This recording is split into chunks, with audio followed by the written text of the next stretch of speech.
It's so annoying when you find a parking ticket stuck to your windshield or a parking charge drops through your door. What if I told you not all parking charges are the same, and some, like the notice to keeper or NTK for short, are not legally binding and you might not have to pay them? Intrigued? Let's go into more detail. So what's this notice to keeper we're talking about?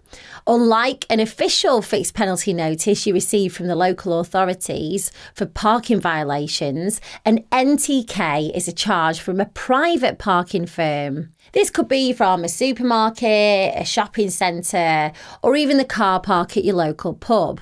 If you've parked your car in any of these private spaces and somehow violated their parking rules, you might end up with an NTK in the post. This notice is just a fancy way of saying, hey, you owe us some money for parking.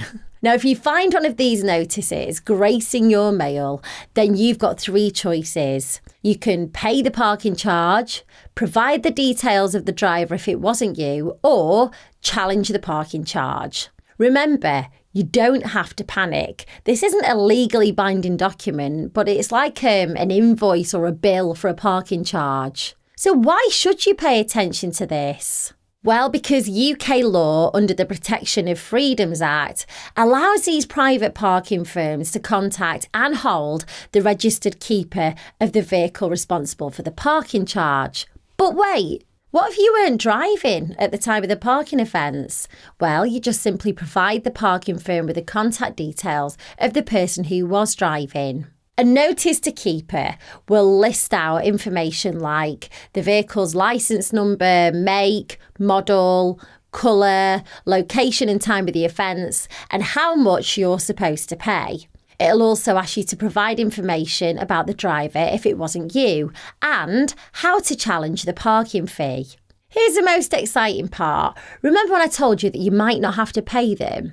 Yeah, well, parking firms can often use strong-arm tactics to get you to cough up the payment. But guess what? They aren't too keen on going to court. So you can actually negotiate with them for a reduced rate or challenge the notice. In fact, the process for challenging a notice to keeper can differ across different parking firms. Now, if you weren't driving and you receive an NTK, it's crucial to identify the driver.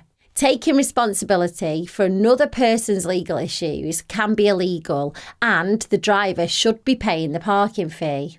And finally, if you receive a notice to keeper, I recommend doing a little bit of research about the parking firm. Some firms are known for using unethical practices to get you to pay. Seek advice from others who've been in a similar situation, and remember, not all parking charges are set in stone, and you have the power to challenge them. Always make sure to check the details and know your rights.